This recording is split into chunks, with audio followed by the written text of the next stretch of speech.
Hey everyone! Tonight's journey takes us deep into the cold stone corridors of one of history's most infamous prisons, the Tower of London. A place where kings sent their enemies, where queens awaited their fate, and where the walls themselves seem to whisper secrets of betrayal, intrigue, and survival. From noble lords to common criminals, the Tower held them all, and their stories are ones of fear, hope, and the stubborn determination to endure. So before settling in, take a moment to like the video and subscribe, but only if this kind of content genuinely interests you, and drop a comment letting us know where in the world you're watching from and what time it is.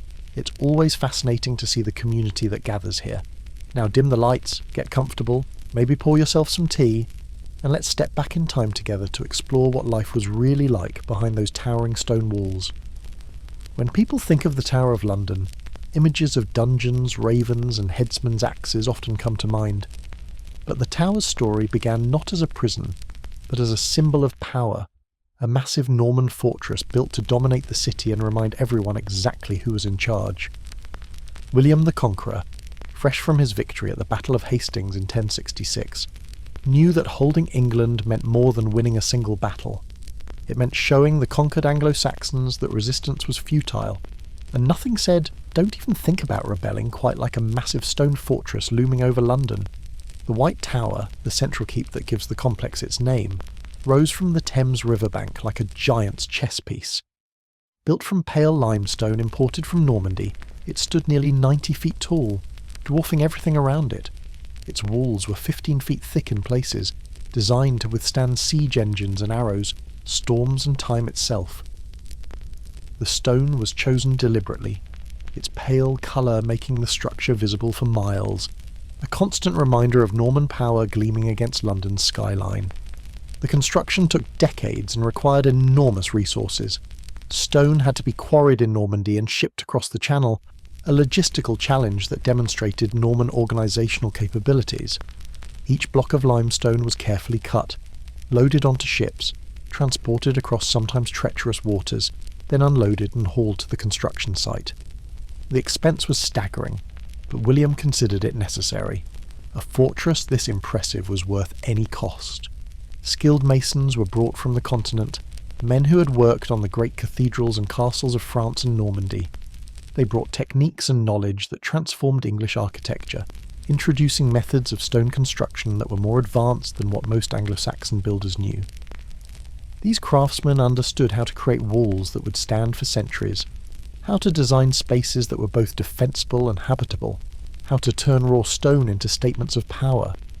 Local labour was conscripted, Anglo-Saxon hands forced to build the symbol of their own subjugation. Hundreds, perhaps thousands of workers toiled on the project over the years. They dragged stones from the riverbank up to the construction site. They mixed mortar from lime, sand and water. They dug foundations deep into the earth.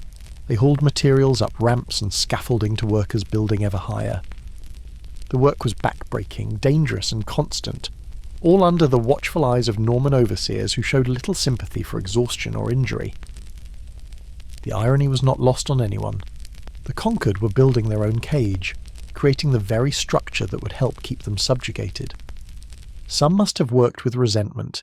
Each stone laid a reminder of their defeat.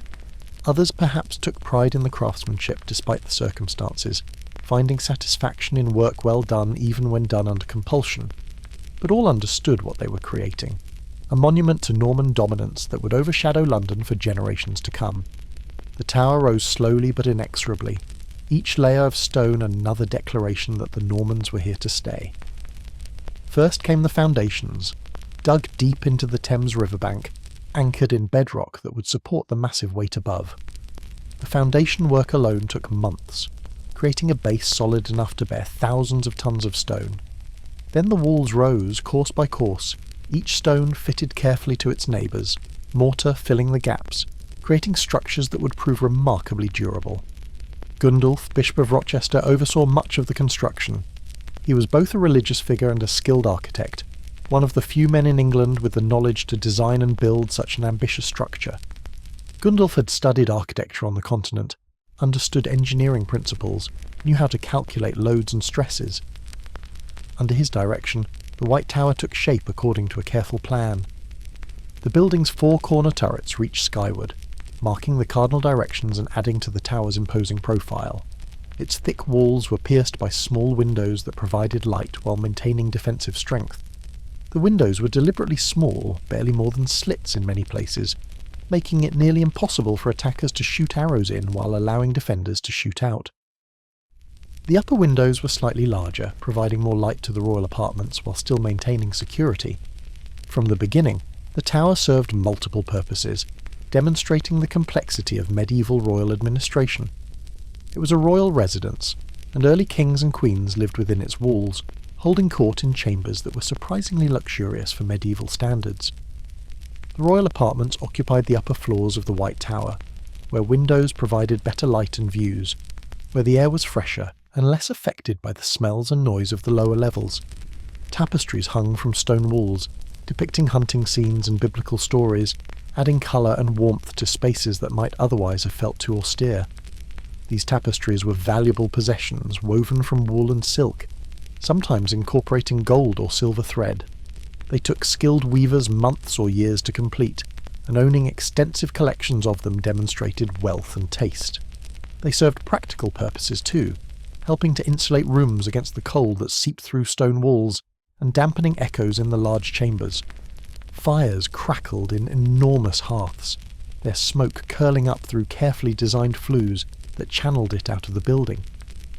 The fireplaces were engineering marvels themselves, built into the thick walls with chimneys that rose through multiple floors to emerge above the roofline. Keeping these fires burning required constant work. Servants hauled wood up narrow spiral stairs, tended flames throughout the day and night, removed ashes regularly to prevent build-up. In winter, maintaining adequate warmth in the large stone rooms required burning enormous quantities of fuel. Musicians played in the great halls, their melodies echoing off vaulted ceilings. The acoustics of the stone rooms gave music a particular quality, resonant and haunting. Minstrels sang of William's conquest, of battles won and kingdoms claimed, of the glorious history of the Norman rulers. They entertained the court during meals and celebrations, their performances serving both as entertainment and as subtle propaganda, reinforcing the narrative of Norman legitimacy and power. The royal apartments in the White Tower were quite grand for their time. The main chamber, known as the Great Hall, occupied a significant portion of one floor. It could accommodate the entire court for important ceremonies and feasts. Large windows, by medieval standards anyway, were set into the thick walls, with window seats built into the deep recesses. These seats provided pleasant spots for reading or conversation during daylight hours, taking advantage of the natural light. The walls were plastered and painted in bright colours that have long since faded to bare stone. Red ochre, blue from crushed lapis lazuli, gold leaf applied to important details, all created interiors that were surprisingly colourful and vibrant.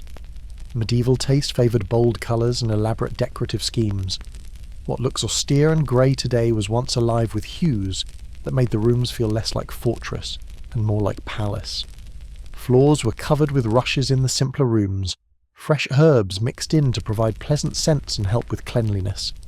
Lavender, rosemary and sweet-smelling grasses were strewn across floor rushes, crushed underfoot to release their fragrances. These rushes had to be changed regularly as they became soiled and compressed.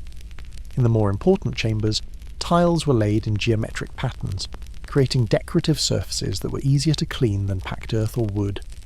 These ceramic tiles, often imported from the continent, were expensive but demonstrated royal wealth. The Great Hall could accommodate elaborate feasts with long tables groaning under the weight of roasted meats, pies, sweetmeats, and wine imported from France and beyond. These feasts were not just meals but political theatre, carefully staged events, opportunities for the king to display his wealth and generosity, to reward loyal followers with places of honour at his table, to impress visiting dignitaries with the sophistication of his court. Seating arrangements reflected complex hierarchies, with positions closer to the king indicating higher status. The food served at these feasts reflected the Norman conquest's impact on English cuisine and culture. French cooking techniques, imported spices from distant lands, elaborate preparations that transformed basic ingredients into impressive dishes. Peacocks roasted and then refeathered for display. The dramatic presentation, as important as taste. Swans prepared in similar fashion, their long necks arranged elegantly. Pies containing live birds that flew out when the crust was cut, delighting and surprising guests with the spectacle. The tower also housed the Royal Mint, where England's coins were struck, the rhythmic clanging of hammers on metal becoming part of the fortress's soundscape. The Mint represented critical royal function, controlling the money supply and ensuring the quality of coinage. Workers heated silver and gold in furnaces. The fires kept burning day and night to maintain proper temperatures. They poured molten metal into moulds, creating blank coins called planchets. Then came the striking, placing each planchet between two dies engraved with the king's image and various symbols of authority. A heavy hammer blow transferred the design onto the soft metal, creating the finished coin. Each strike had to be precise, strong enough to leave clear impressions but controlled enough not to crack the dies or distort the coin too badly. Skilled workers could strike dozens of coins per hour, their hammers rising and falling in steady rhythm. Each coin was a tiny piece of propaganda, carrying the king's face into every transaction throughout the kingdom, reminding everyone who held ultimate economic power. The mint represented royal authority in its most literal form, the power to create money, to control the economy, to stamp the king's face onto every transaction in the realm. Counterfeiting was considered treason, one of the most serious crimes possible, punishable by terrible means. This was because creating false coins didn't just steal from the crown economically, it challenged the king's monopoly on currency, undermined trust in the coinage, and represented a form of rebellion against royal authority itself. The crown jewels were kept there too, glittering symbols of monarchy locked away behind thick doors and watchful guards. Crowns, sceptres, orbs, ceremonial swords, rings, spurs, robes, each piece heavy with symbolism and history. These objects were not just valuable in terms of the gold and gems they contained, though they were certainly worth fortunes. More importantly, they were sacred, used in coronation ceremonies that transformed ordinary nobles into anointed monarchs, vessels of divine authority. The most important piece was St. Edward's crown, used to crown English monarchs since the 13th century. Made of solid gold and set with precious stones including rubies, emeralds and sapphires, it weighed nearly 5 pounds. Its weight was deliberate, a physical reminder of the burden of kingship, the heavy responsibility that came with the crown. Monarchs wore it only briefly during coronation ceremonies, as its weight became uncomfortable quickly, but that brief wearing was essential to the ritual that made them legitimate rulers.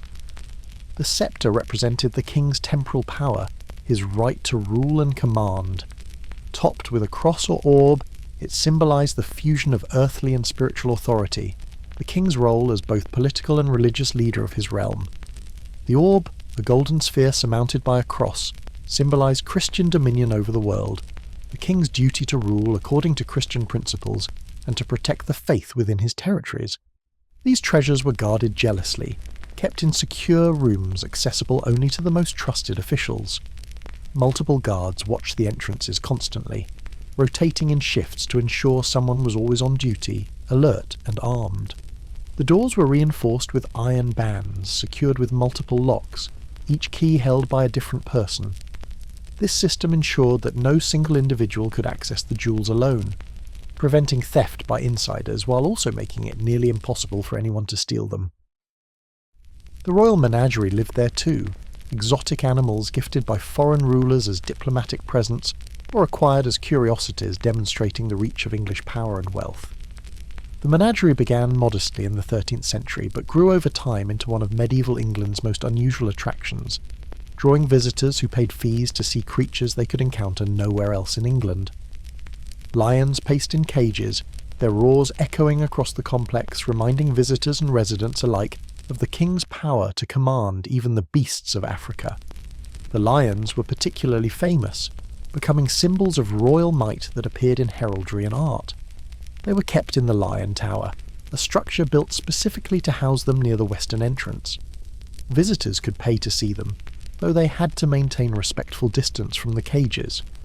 The lions were fed meat, sometimes from animals butchered in the tower's kitchens, sometimes from livestock purchased specifically for their diet. Elephants stood in specially built enclosures, massive beasts transported across continents at enormous expense and difficulty. The first elephant arrived in 1255, a gift from Louis IX of France to Henry III. The elephant's presence in cold, damp London was a testament to the reach of English power and trade, though the poor creature died within a few years, unable to adapt to the climate and diet so different from its native land. Later elephants fared somewhat better as keepers learned more about their needs, though none lived particularly long lives by elephant standards. A polar bear, gifted by the King of Norway in 1252, was actually allowed to fish in the Thames while chained, creating the bizarre spectacle of an Arctic predator hunting in English waters. The bear was kept on a long chain that allowed it to wade into the river at low tide, where it would catch fish with remarkable skill. The sight of this massive white bear fishing in the Thames drew crowds of spectators who gathered on the banks to watch this strange sight, this creature of the far north somehow transplanted to the heart of London. Leopards prowled their confined spaces, beautiful spotted cats whose grace and power fascinated observers. Monkeys chattered from their cages, providing amusement with their antics, their almost human behaviours provoking laughter and wonder. Birds of prey sat hooded on perches, falcons and hawks that might be used for royal hunting expeditions were not on display. The variety of creatures grew over the years as more exotic specimens arrived from increasingly distant lands. The menagerie served multiple purposes beyond simple entertainment. It demonstrated the breadth of the kingdom's connections, showing that English power and trade reached to Africa, to the Arctic, to distant eastern lands. It impressed visiting foreign dignitaries, showing that England could acquire and maintain creatures that most people would never see otherwise. It added an air of exotic danger to the fortress, the sounds of lions roaring and strange birds calling adding to the tower's mystique. The animals keeping was primitive by modern standards, reflecting medieval understanding of animal needs, which was essentially non-existent. Small cages offered little room for movement, barely larger than the animals themselves. Creatures that would roam miles in nature were confined to spaces they could cross in a few steps. Diets were often inadequate, based on guesswork, rather than knowledge of the animal's actual nutritional needs. Lions might be fed only meat, elephants might receive hay when they needed more varied vegetation, bears might get scraps unsuited to their systems. Medical care was non-existent beyond basic attempts to treat obvious injuries or illnesses.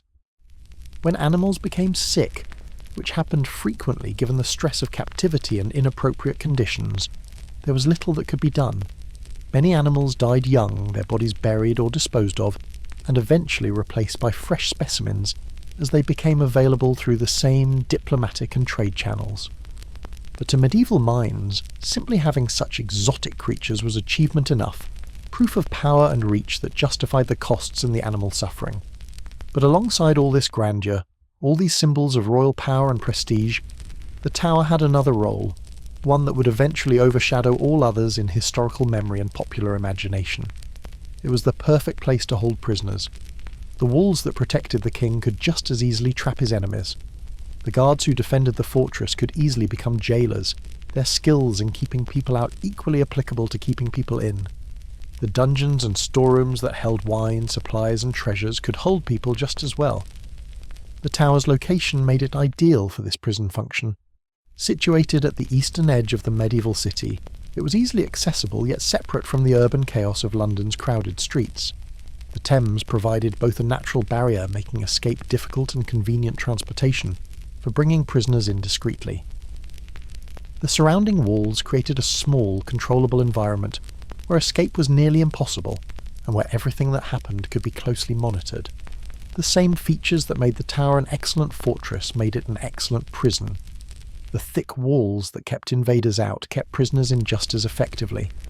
The multiple rings of defences that protected the royal residence could be turned inward, creating layers of security that made escape virtually impossible.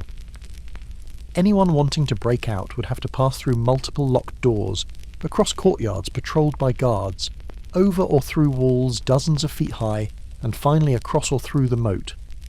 The guards who defended against external threats could watch internal ones with equal vigilance. At first, the tower held only the most important prisoners, reflecting its status as a royal fortress rather than a common jail. Rival nobles who had challenged the king, raising armies or plotting rebellions. rebellious lords who had raised arms against the crown in disputes over lands or rights, anyone whose capture was worth celebrating, or whose imprisonment sent a message to others who might consider similar actions. These prisoners were typically treated relatively well by medieval standards, held in comfortable conditions befitting their rank, though still securely confined. Common criminals went to regular jails scattered throughout London, cramped, filthy places where disease and despair reigned. Places like Newgate Prison, where conditions were so terrible that entering was often equivalent to a sentence of slow demise from fever, starvation, or violence from other inmates.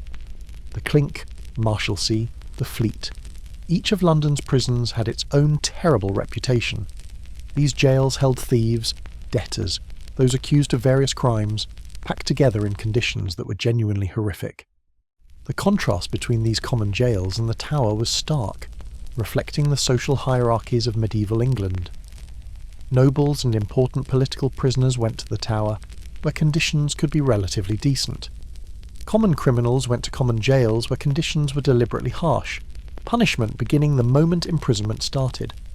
This two-tier system reinforced class distinctions. Even imprisonment reflected one's place in society's hierarchy. But the Tower was reserved for special cases, for people whose arrests had political significance, whose confinement needed to be secure but also somewhat dignified. Nobles who had fallen from favour but whose ranks still commanded some respect, at least in theory and initial practice. Foreign prisoners of war whose treatment might affect diplomatic relations between kingdoms, whose abuse might provoke retaliation, or whose fair treatment might facilitate negotiations. Religious dissenters whose imprisonment needed to be handled carefully, especially during periods when religious controversies could spark wider conflicts. During the Reformation and its aftermath, religious prisoners were particularly common in the Tower. Catholic priests who refused to accept Protestant reforms, Protestant reformers who challenged Catholic authority during Mary I's reign, each group taking turns as prisoners depending on which religious faction held power. The Tower held those whose confinement mattered, whose fates would be watched and discussed in England and sometimes abroad, whose stories would be remembered and passed down through generations. Every imprisonment in the Tower carried political meaning, sent messages to various audiences, served purposes beyond simply removing one person from circulation. The Tower was where power dealt with its most important problems. Being sent to the Tower could mean many different things, creating an uncertainty that was itself a form of psychological pressure. Sometimes it was a temporary holding place before trial, a secure location where high-profile prisoners could be kept while their cases were prepared and evidence gathered. The imprisonment might last only weeks before trial and verdict, barely enough time for prisoners to adjust to their circumstances before facing judgment. Sometimes it was a comfortable, if confined, residence for nobles fallen from favour, who might be restored someday if political winds shifted in their direction. These prisoners lived in reasonable conditions, maintained some privileges, received visitors, and waited to see whether circumstances would change. They remained in a state of political limbo, neither condemned nor freed, their futures dependent on factors entirely outside their control. Sometimes the Tower was the last stop before the scaffold, the final residence before a very permanent exit. Prisoners brought here under certain conditions knew, or strongly suspected, that they would not leave alive. The Tower became a waiting room before execution, a place to spend final days or weeks or months before meeting whatever ending had been decreed. For these prisoners, the Tower was essentially an antechamber to the grave. The uncertainty was perhaps the worst part of imprisonment in the Tower. Prisoners often had no idea which category they fell into until the matter was decided, sometimes weeks or months after their arrival. They existed in a state of suspended animation, not yet condemned but not free, their futures entirely dependent on the whims of those in power. This not knowing could be more psychologically damaging than any specific sentence would have been. The Tower's reputation grew with each famous prisoner who passed through its gates. Over the centuries, it would hold some of the most fascinating figures in English history. Kings were rarely imprisoned here, as monarchs deposed usually met swifter ends, executed quickly or held elsewhere. But queens were another matter, particularly in the Tudor period when two of Henry VIII's wives would find themselves imprisoned within these walls, Anne Boleyn and Catherine Howard, both accused of similar crimes, both ending on the scaffold. Saints and supposed traitors often turned out to be the same people, viewed from different perspectives. What one generation called treason, another might call martyrdom, religious conviction, or principled resistance. The Tower held people on both sides of religious controversies during the tumultuous Reformation period. Catholic priests who refused to accept Protestant reforms and acknowledge royal supremacy over the Church. Protestant reformers who challenged Catholic authority during Mary I's reign, each group experiencing imprisonment and sometimes martyrdom for beliefs that seemed to them worth any sacrifice. Scholars whose ideas threatened established power structures or offended those in authority.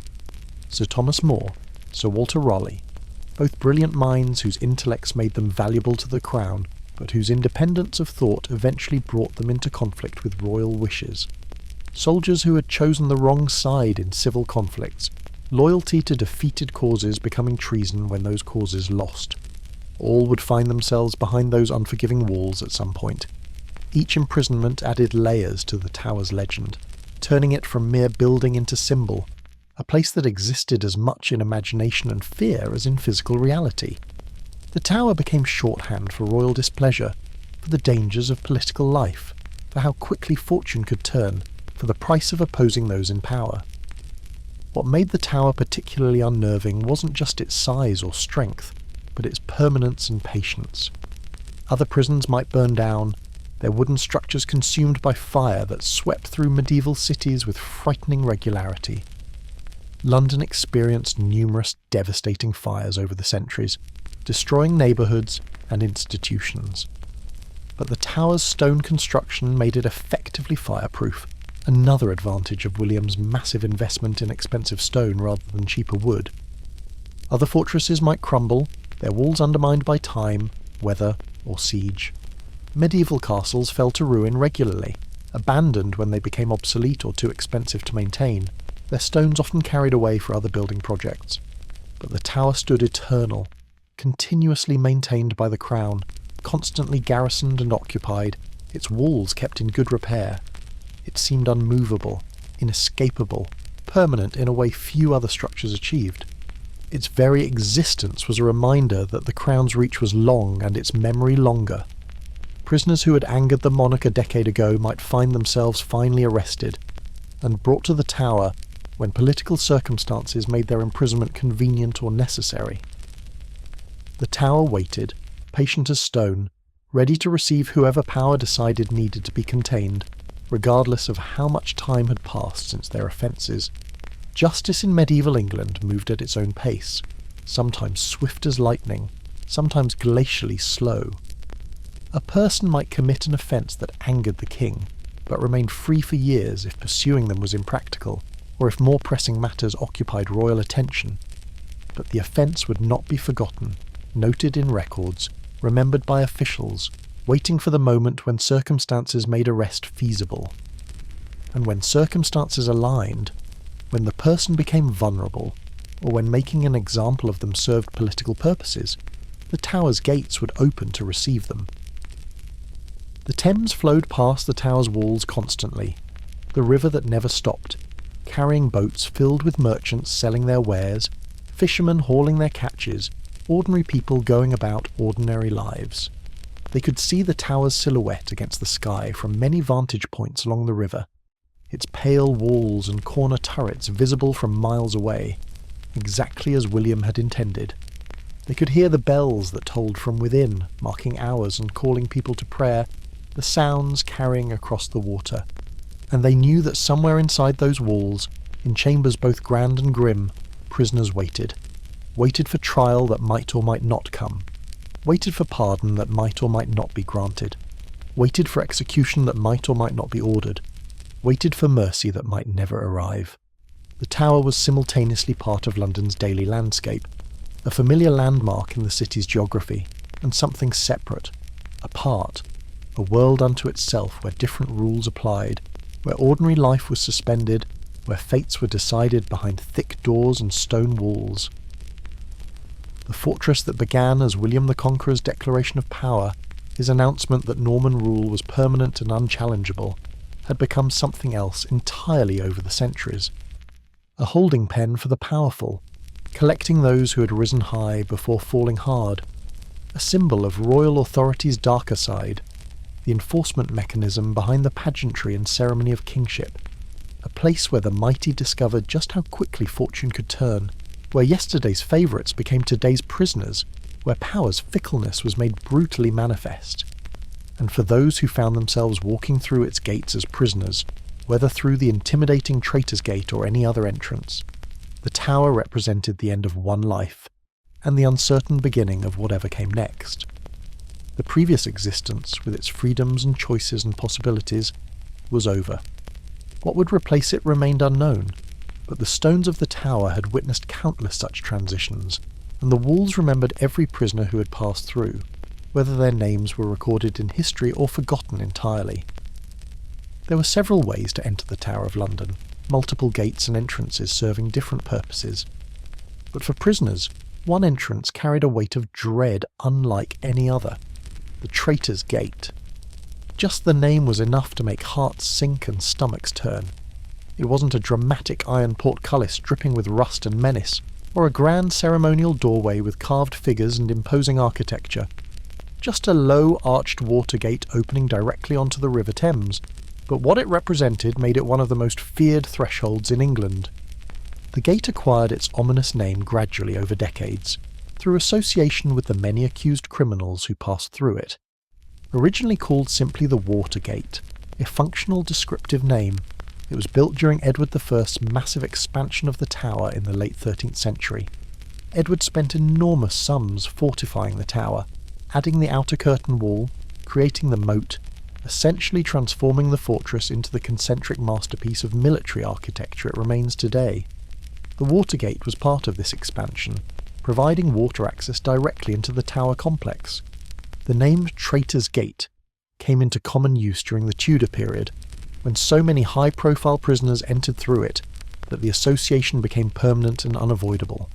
By the time of Henry VIII, whose reign produced a steady stream of prisoners accused of various forms of treason, the name was firmly established.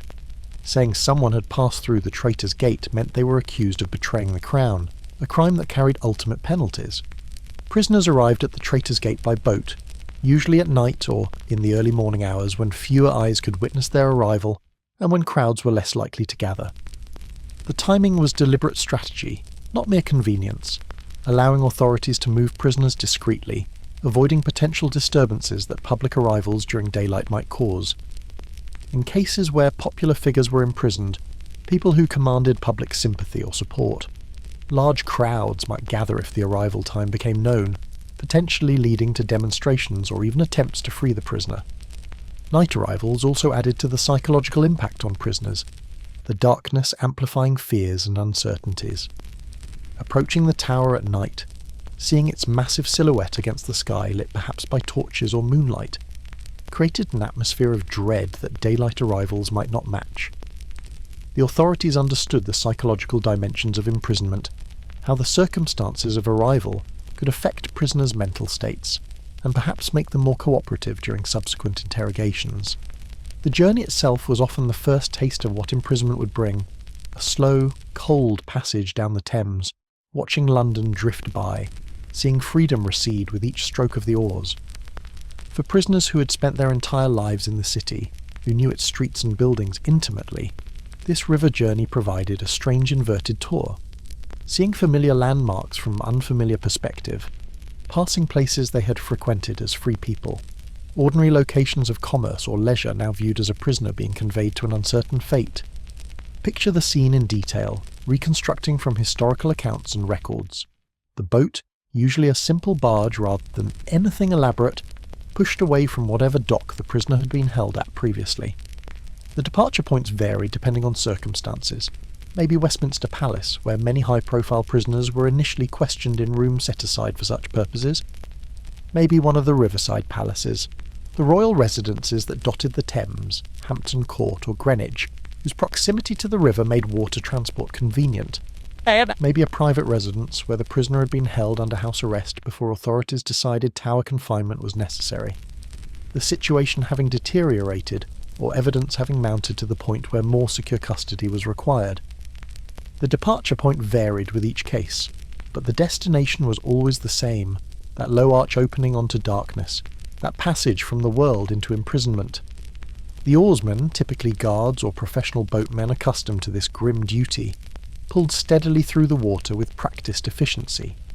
They knew the Thames intimately, its currents and shallows, its moods and dangers, the way it changed with tides and seasons.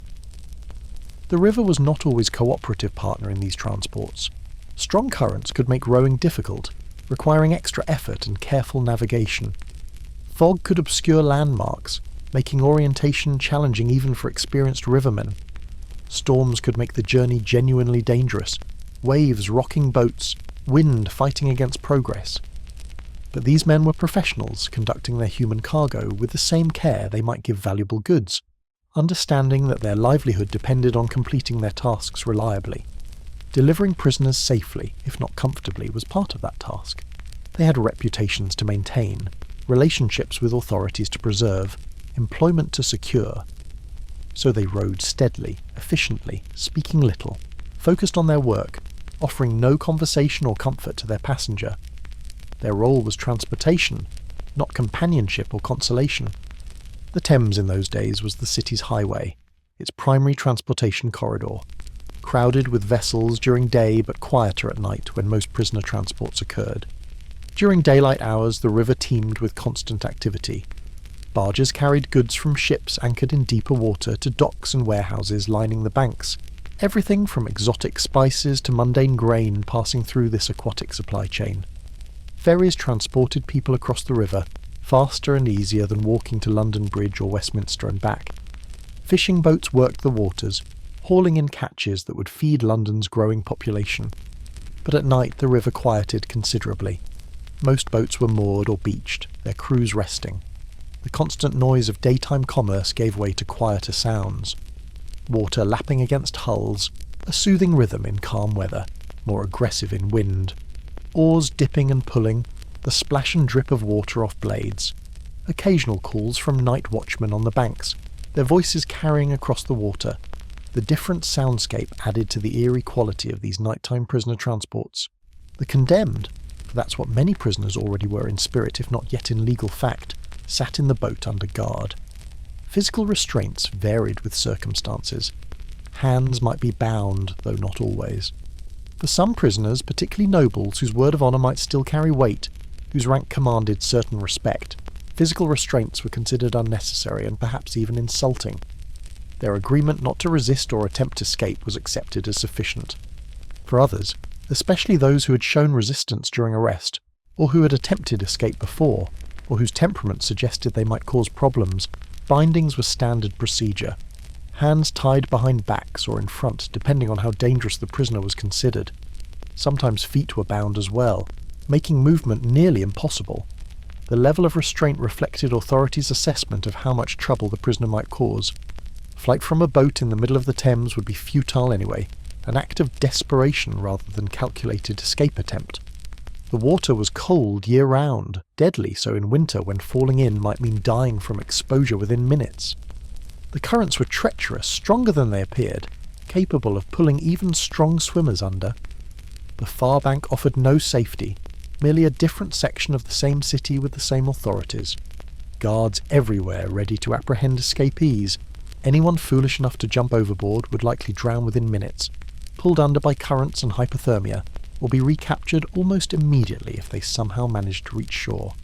Still, some prisoners contemplated it, weighing death by drowning against whatever awaited them in the tower.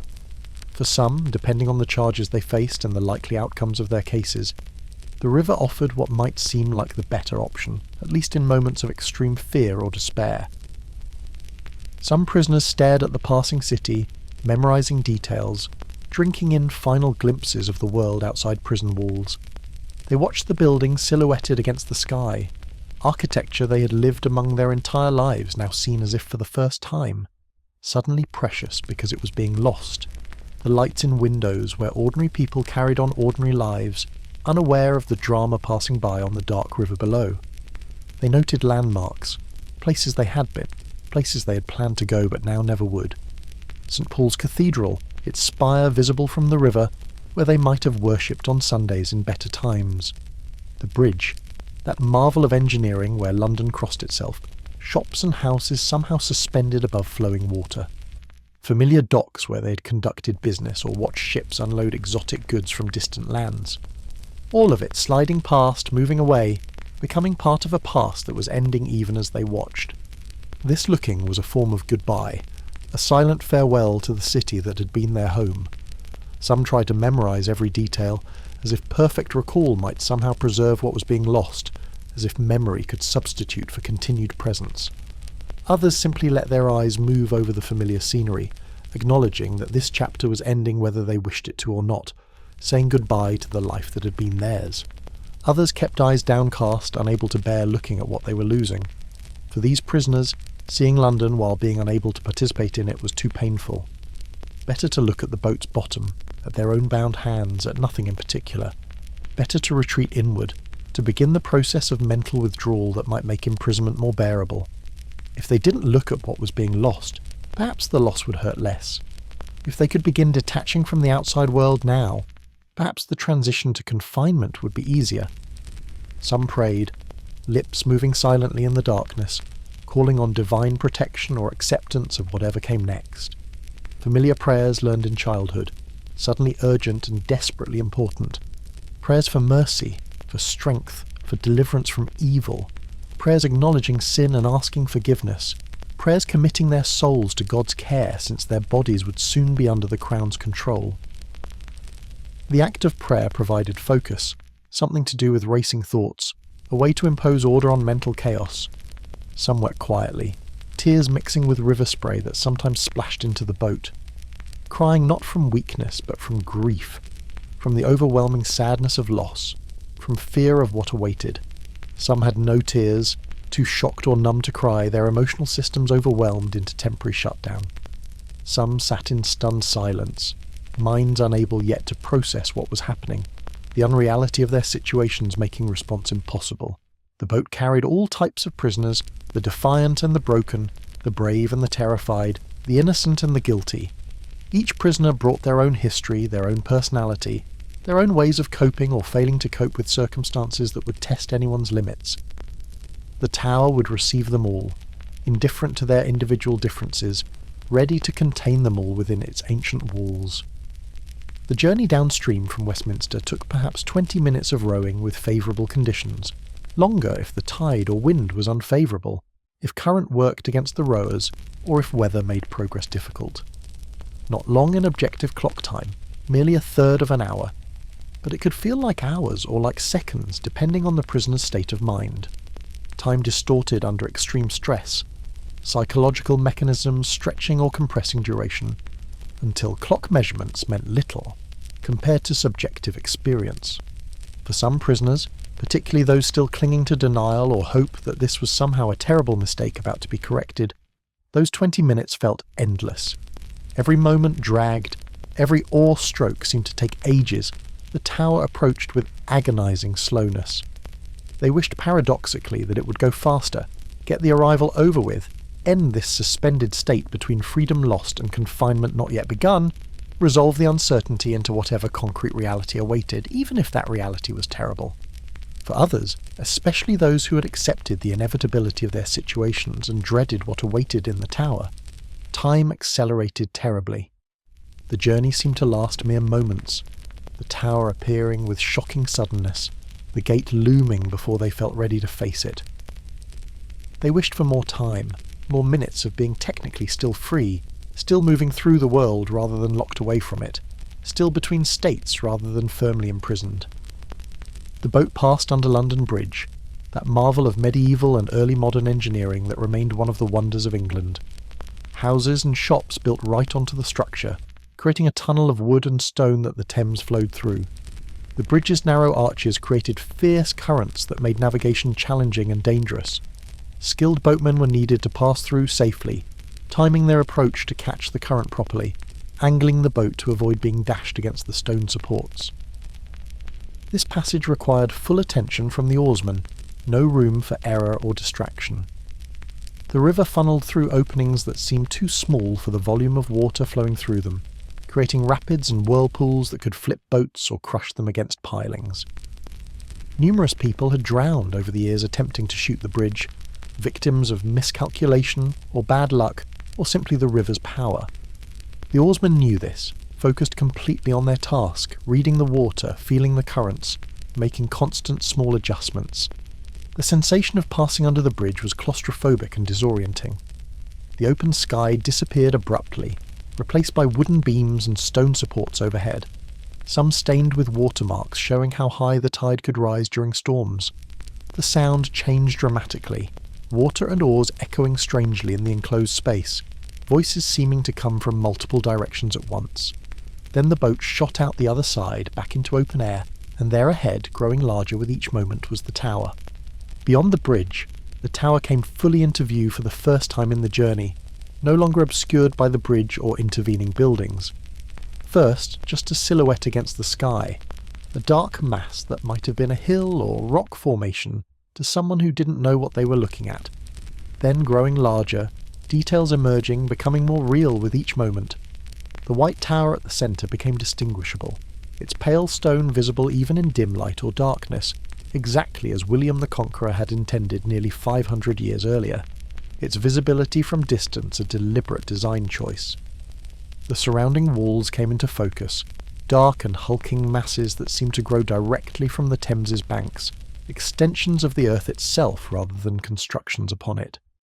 The various towers clustered within the complex revealed themselves one by one. The Bloody Tower, the Bell Tower, the Wakefield Tower, the Beauchamp Tower, names that would become intimately familiar to those imprisoned within, names loaded with history and significance. Each tower had held famous prisoners, each had witnessed human dramas of fear and courage, despair and hope. The boat approached the gate, its momentum carrying it forward while the oarsmen made final adjustments to angle and speed. The Thames water lapped against stone steps worn smooth by centuries of use, thousands of boats landing here over hundreds of years, creating small, splashing sounds that echoed strangely in the enclosed space of the gate's passage. The arch of the gate loomed ahead, an opening in the massive stone wall, dark and dripping even on dry days, more like the mouth of some ancient creature than an ordinary architectural feature. Water dripped constantly from the ceiling of the passage, condensation from the ever-present dampness or seepage from the moat above, creating echoing splashes that seemed almost to have rhythm and pattern. The sounds resembled whispers if one listened with fearful imagination, as if all the previous prisoners who had passed this way were murmuring warnings or lamentations, their voices trapped in the stones along with their memories. The acoustics of the stone passage caught and amplified small sounds, turning drops of water into audible events, making the space feel alive in an unsettling way. Moss and slime coated the walls where river water touched them regularly, where spray and high tides left deposits that accumulated over centuries. The stone was worn smooth in places by the endless motion of water and boats rubbing against it, thousands of contacts over hundreds of years creating polished surfaces. Where the water didn't reach, higher up on the walls and ceiling, the stone was rough, covered in algae and mineral deposits that gave it a greenish or brownish cast depending on light and angle. The smell was distinctive and memorable, becoming fixed in prisoners' memories as the scent of transition from freedom to captivity. River water mixed with damp stone, decay, the accumulated odour of centuries in an enclosed space that never fully dried out. Something organic and old, not quite rotting but not fresh either. The smell of ancient enclosed places where air circulated poorly. This smell became indelibly associated with the moment of imprisonment, triggered years later by similar scents encountered in completely different contexts, bringing prisoners back to this moment, whether they wished to remember or not. The boat glided through the archway with practiced precision, the oarsman's skills guiding it smoothly despite the awkward angles and confined space. Suddenly the open sky disappeared abruptly, replaced by damp stone overhead just a few feet above the passengers' heads, close enough to touch if one stood up, which no prisoner dared to do. The temperature dropped noticeably within seconds, the air inside the gate passage maintaining a year-round chill that had nothing to do with seasonal weather outside. It was the cold of stone and water, of enclosed spaces deep in massive structures, of places where sun rarely if ever reached directly. Voices echoed strangely in the passage, bouncing off walls and ceiling in unpredictable patterns. The oarsmen's calls to each other, coordinating their final manoeuvres, seemed to come from multiple directions at once, confusing and disorienting. Guards stationed at the gate challenged the approaching boat, following security procedures even when arrivals were expected, maintaining protocols that had been established decades or centuries earlier and were not to be deviated from regardless of circumstances. Passwords were given, responses verified against expected answers, documents were shown, the warrants and orders authorizing the prisoner's commitment to tower custody. Guards examined these papers carefully by lantern light, checking signatures and seals, verifying that everything was in order. Any discrepancy would halt the process until clarification came from higher authorities. Prisoners sometimes left sitting in boats, while messengers were dispatched to resolve questions about paperwork. Security was maintained through multiple checks and redundancies. The boat crew identified themselves, proving they were authorized to be making this delivery. The prisoner's warrant was produced and reviewed line by line. The receiving guards confirmed they were expecting this particular prisoner at approximately this time, that a cell had been prepared, that the lieutenant of the tower had been informed. Any mismatch between what the document said and what the receiving party expected meant stopping everything until the confusion was resolved. This system was designed to prevent errors, to ensure the right person ended up in the right cell under the right conditions with the right level of security and privileges. It prevented prisoners from being lost in the system, forgotten or mistreated beyond what their sentences specified. It also prevented escapes or rescues disguised as legitimate transports, attempts to smuggle prisoners out by pretending to be guards transferring them elsewhere. And then, when all the verifications were complete and all the passwords given and all the documents approved, came the moment that ended all ambiguity. With a grinding of wood and chains, with the distinctive sounds of heavy mechanisms engaging, the gate closed behind the boat, cutting off the river, the city, the world. The sound of that gate closing was heavy, final, unmistakable in its meaning. A physical statement that escape back the way one had come was impossible now, that this threshold only opened in one direction for prisoners. Iron reinforced the wood of the gate, making it strong enough to resist any force a prisoner might bring to bear. Heavy timbers crossed the gate's interior, additional barriers against unauthorized exit, creating a structure that would require substantial tools and time to breach. Locks engaged with chunking sounds, metal sliding into metal with solid finality, the clicking of tumblers falling into place. Each sound another closure, another step in the process of containment. The prisoner was sealed in. This was no longer theoretical imprisonment, no longer being escorted or transported or processed through administrative procedures. This was actual confinement, locked behind a door that would not open again except at the guard's discretion and according to official orders. The psychological impact of that closing gate was profound, the moment when everything changed irrevocably, when the previous life ended completely and an entirely different existence began. Once through the Traitor's Gate or any other entrance, prisoners faced an immediate and crucial question. Where would they be held? The answer to this question could mean the difference between relative comfort and genuine misery, between maintaining some dignity and losing nearly everything, between having resources to cope with imprisonment and being stripped of almost all means of managing the experience. The tower's accommodations ranged across an extraordinary spectrum, from surprisingly comfortable apartments to genuinely nightmarish dungeons. Not all prison cells in the tower were created equal, far from it. The disparities were extreme, reflecting the social hierarchies of English society and the practical considerations of managing different types of prisoners. Where a prisoner ended up depended on several overlapping factors that created a complex calculus of privilege and punishment. Status was perhaps the primary consideration. Nobles and high-ranking officials typically received better accommodation than common gentlemen or yeomen, who in turn fared better than the very few common criminals who ended up in the tower rather than regular jails. The logic was partly practical.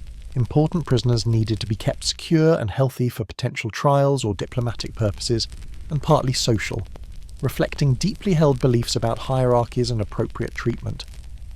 Wealth played an enormous role in determining conditions. The tower operated partly on a fee-for-service basis, with prisoners or their families paying for better conditions, more comfortable cells, better food, more privileges. Those who could afford to pay lived very differently from those who couldn't. This wasn't considered corruption exactly, more like an accepted system built into how the tower functioned financially. The severity of the charges mattered as well. Someone accused of relatively minor offences might be held in decent conditions even while awaiting trial. Someone accused of serious treason might be placed in harsh circumstances deliberately, both as punishment and as pressure to extract confessions or information. The Crown's desire to break a prisoner's will affected their treatment significantly. Whether those in power wanted the prisoner to suffer, or simply to be secured safely until needed, also influenced accommodation. Some prisoners were merely being kept out of circulation temporarily, held until political situations resolved themselves. These prisoners might be treated quite well, almost as guests under very close supervision. Others were marked for harsh treatment from the moment of their arrest, their suffering a goal rather than merely an unfortunate necessity. At the top of the tower's hierarchy of accommodations were the royal apartments and noble quarters, rooms that weren't cells in any traditional sense at all. These were actual living spaces, sometimes quite spacious, with furniture and windows and amenities that made them resemble comfortable, if confined residences rather than prisons. Yes, the doors were locked from the outside rather than inside, and guards stood watch in corridors and outside windows. But inside these spaces, conditions could be remarkably bearable by any standard, let alone medieval ones. Wealthy prisoners could pay for extensive privileges, transforming their imprisonment experience dramatically. This wasn't corruption in the modern sense of officials taking bribes to violate rules. Rather, it was an accepted system built into the tower's operations and financing. The tower's lieutenant, the official in charge of the fortress on a day-to-day basis, operated partly on fees from prisoners. His salary from the Crown was modest, sufficient for basic living but not generous. Fees paid by or on behalf of prisoners constituted a significant portion of his actual income, making the arrangement mutually understood and accepted. Want better rooms? That cost extra money, sometimes substantial sums. The difference might be between a spacious chamber in the bell tower with windows overlooking the Thames and views toward the city, and a cramped dark cell in the basement of the White Tower with barely any light and minimal ventilation. The fee covered not just the better space itself, but also better security in the sense of protection from harassment by guards or other prisoners, reduced chance of being moved to worse accommodations arbitrarily. Want decent food brought in from outside rather than subsisting on minimal tower rations? More money. Tower rations were calculated to prevent starvation but nothing more. Bread, weak beer, occasional portions of cheese or salt meat, everything designed to maintain life at minimum expense. But prisoners with funds could arrange for meals from London taverns or cookshops. Roasted meats, fresh bread still warm from ovens, pies filled with meat or fruit, ale or wine of decent quality, foods that made existence more bearable and maintained physical health better than basic rations ever could. Want writing material so you could occupy your mind and potentially document your case or write to powerful friends? Books to read during endless hours? Visits from family members? Everything had a price. Everything was negotiable. Everything could be arranged for sufficient payment. Paper, ink, and quills cost money, but enabled prisoners to write letters seeking help, to draft defences of their actions, to occupy their minds with composition rather than sinking into despair. Books, scarce and valuable in an age when printing was still relatively new and expensive, had to be borrowed or purchased, but they provided mental escape and intellectual stimulation. Visits required bribing multiple people at multiple levels, guards to allow visitors through various checkpoints, officials to turn blind eyes to visits that lasted longer or occurred more frequently than regulations technically permitted. The system meant that imprisonment in the tower could vary wildly in its lived experience, depending on economic resources. A wealthy noble might live quite comfortably, all things considered, with access to books and writing materials, regular meals of reasonable quality, visits from family and friends, space to move around in rooms that weren't too cramped. Meanwhile, a poor gentleman in the next tower over, accused of similar offences and under similar sentences, suffered genuine hardship from the same imprisonment, confined in a smaller, darker space, eating minimal rations, seeing no one except guards, slowly deteriorating physically and mentally. Sir Walter Raleigh provides perhaps the most famous example of privileged imprisonment in the tower. The famous explorer, writer and courtier spent 13 years imprisoned on and off, with the longest continuous period running from 1603 to 1616. This imprisonment came after he was accused of plotting against James I in what became known as the Main Plot, though the evidence against him was dubious at best, consisting largely of testimony from co-conspirators who may have implicated him to save themselves. Raleigh managed to make his quarters remarkably comfortable through a combination of his own remaining wealth and ongoing support from friends and admirers who continued to believe in him. He had multiple rooms in the Bloody Tower. Don't let the name create the wrong impression. It acquired that nickname much later for unrelated reasons. His quarters included a main chamber spacious enough for a bed, table, chairs, and chest for belongings. A smaller room served as his study, lined with shelves for his growing collection of books. He even had access to a small walled garden plot, where he could walk outdoors and conduct basic horticultural experiments. The garden was small, perhaps 20 by 30 feet, but it was outside under open sky rather than stone ceiling, and Raleigh treasured it. He planted herbs and medicinal plants, observing their growth, testing their properties, developing knowledge that he would use in his chemical experiments. The time in the garden provided physical exercise, fresh air and mental relief from the confines of rooms, however comfortable they might be. It was one of the few spaces in his imprisonment where he had any real control, where his choices about what to plant and how to tend it actually mattered. Raleigh had books, lots of books, an extensive library that he built up over the years through purchases and gifts. He read voraciously across many subjects, maintaining his intellectual life despite physical confinement. History, philosophy, theology, poetry, natural science, whatever he could acquire. Reading filled hours constructively, kept his mind sharp, provided topics for thought and conversation, transported him beyond his physical circumstances through the power of words and ideas. He had writing materials and used them extensively, producing his monumental History of the World while imprisoned. This work attempted to trace human civilization from biblical creation to his own time, a massively ambitious project that ran to over 1,000 pages when published. The book demonstrated that Raleigh's mind remained utterly free and active despite his body's confinement. He could travel through time and space via research and composition, could engage with the great questions of history and human nature, could create something lasting and valuable even in imprisonment.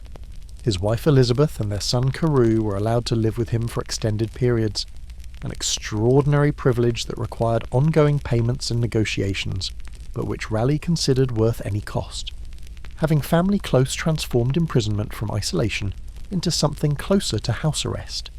His wife could advocate for him outside the tower, manage his remaining affairs and property, maintain connections with friends and potential supporters.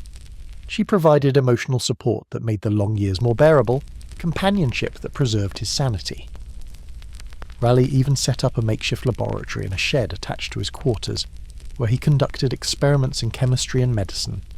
He was particularly interested in medical compounds, and created various medicines and tonics using herbs from his garden, and chemicals he managed to acquire.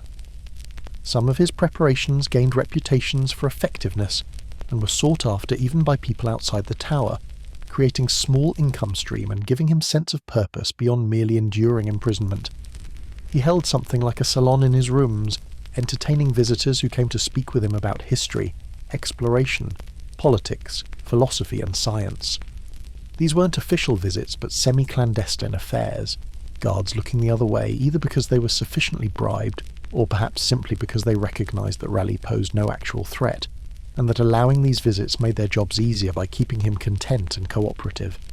The conversations kept Raleigh connected to intellectual currents beyond the tower walls, provided stimulation that pure isolation would have denied him, maintained his sense of self as scholar and thinker rather than merely prisoner. Raleigh's situation shows what money and status could buy in tower imprisonment. His confinement was real. He couldn't leave. He couldn't make independent choices about fundamental aspects of his life. His future remained uncertain and largely out of his control. The psychological burden of imprisonment weighed on him. Periods of depression and frustration are evident in his writings, but his day-to-day existence bore little resemblance to what most people imagine when they think of prison. He woke when he wished, within reason. He ate reasonably well, food that was adequate if not luxurious. He He filled his hours with work he found meaningful, creating scholarly and literary output that would outlast him. He had human contact and conversation that maintained his sanity and sense of self. Of course, not everyone had Raleigh's resources or influence, and most prisoners experienced very different conditions. For prisoners of middling status, gentlemen or minor nobles without great wealth, conditions dropped considerably from the privileged apartments. These prisoners might be housed in the various towers scattered throughout the complex, each tower containing multiple floors of rooms that could serve as cells. The Beauchamp Tower, the Bell Tower, the Lanthorn Tower, the Salt Tower, the Wakefield Tower, each offering modest accommodations with stone walls, narrow windows, basic furniture, and little else. These quarters were cold, brutally and relentlessly cold. London's climate meant that much of the year was damp and chilly, with raw cold that seemed to seep into bones. Stone buildings amplified that cold, drawing it into their very substance during winter and radiating it back out, creating environments that were only marginally warmer than outside. The thick walls that made the tower so secure also made it nearly impossible to heat effectively. No amount of fire in a small fireplace could adequately warm rooms encased in stone several feet thick on all sides. Fireplaces provided some warmth, small zones of heat near the flames themselves, but fuel had to be paid for separately. Wood or coal cost money that many prisoners didn't have or couldn't maintain supplying for long periods. Even prisoners who could initially afford fuel might find their resources running out during long imprisonment, forcing difficult choices about when to burn precious fuel and when to simply endure the cold. Many prisoners wrapped themselves in every piece of cloth they owned, layering shirts, cloaks, blankets, anything to fight the pervasive chill that seemed to penetrate no matter how many layers they added. Medieval and Tudor clothing, while multi-layered by design, wasn't optimised for warmth as much as for modesty and status display. Wool was common and helped, wool being one of the better insulators available, but even multiple layers of wool couldn't fully defeat the cold of unheated stone rooms during English winters. Prisoners shivered constantly during cold months, their bodies burning extra calories trying to maintain core temperature, which was problematic when food was limited. The cold was exhausting, making sleep difficult, sapping energy, making illness more likely. The windows in these tower rooms were small, designed primarily for defence rather than light or air. Arrow slits or small openings that let in just enough daylight to mark the passing of time and remind prisoners that outside, beyond their reach, the world continued without them. The windows were set high in walls, requiring prisoners to stand on furniture to look out, and what they could see was usually just more tower walls or small slices of sky. Very few cells had windows that actually showed London or the Thames. Most looked inward into courtyards or at other buildings of the tower complex. On clear days, prisoners could sometimes hear the sounds of London drifting over the walls, merchants calling their wares in streets beyond the fortress, church bells ringing from the many churches that dotted the city, marking hours and calling people to services, the general hum of urban life, thousands of people going about their business. These sounds were both comfort and torment. Comfort because they represented the continuation of normal life, proof that the world beyond imprisonment still existed and carried on. Torment because they highlighted everything the prisoner had lost, every ordinary freedom and choice that others took for granted but which had been stripped away. Furniture was minimal but functional, providing the absolute basics necessary for existence, but no comfort beyond that. A wooden bed frame, perhaps with a thin mattress stuffed with straw or wool if the prisoner was fortunate or could pay for one. Without purchased mattresses, prisoners slept on wooden planks with whatever bedding they could acquire. Straw was common, spread over the wood to provide some cushioning, though it compressed quickly and became lumpy and uncomfortable. Old blankets or cloaks served as covers, never quite sufficient against the cold. A small table, perhaps just a plank laid across trestles, might be provided or might have to be improvised. A chair or stool, wooden and basic, without padding or decoration. Perhaps a chest for belongings, though most prisoners had few possessions beyond what they wore, and a few personal items that had survived the transition from freedom to captivity. The bare necessities of existence, nothing more. No decorations, no comforts, no amenities beyond what was minimally required to sustain human life in the most basic sense. The rooms were functional in the sparest possible way. 4 walls, a roof, a door that locked from outside, enough space to lie down and move around minimally. Everything beyond that was considered luxury. Prisoners in these standard cells learned to make do with very little, to find small comforts in things that would have seemed trivial in their previous lives. A patch of sunlight moving across the floor, slightly warmer than the surrounding stone, becoming a treasured spot to sit. A view of sky through the small window, clouds moving, birds passing, proof that nature continued its cycles regardless of human imprisonment. The walls themselves became storytellers and history books.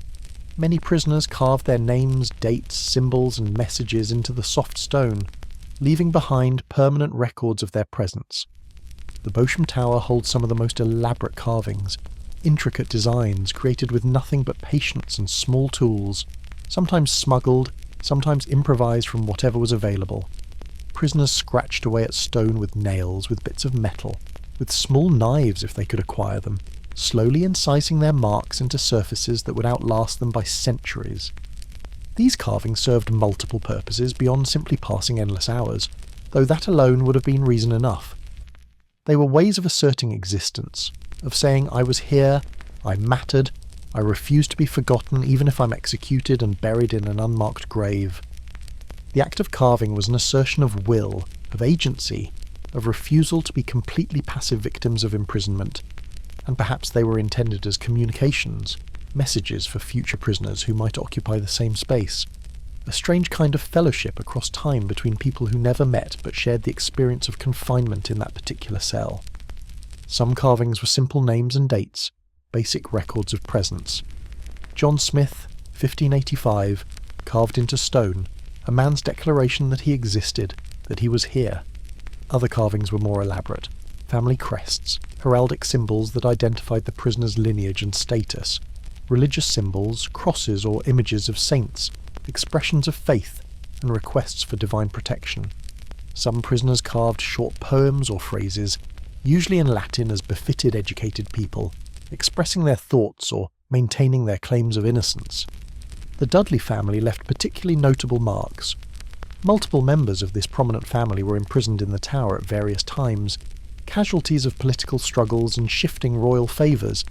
They carved their surname prominently, along with elaborate symbols including an oak tree and acorns, references to their family seat at Dudley Castle. These carvings were assertions of identity and pride, refusals to be reduced to anonymous prisoners, declarations that regardless of current circumstances, they remained Dudleys, members of one of England's great families.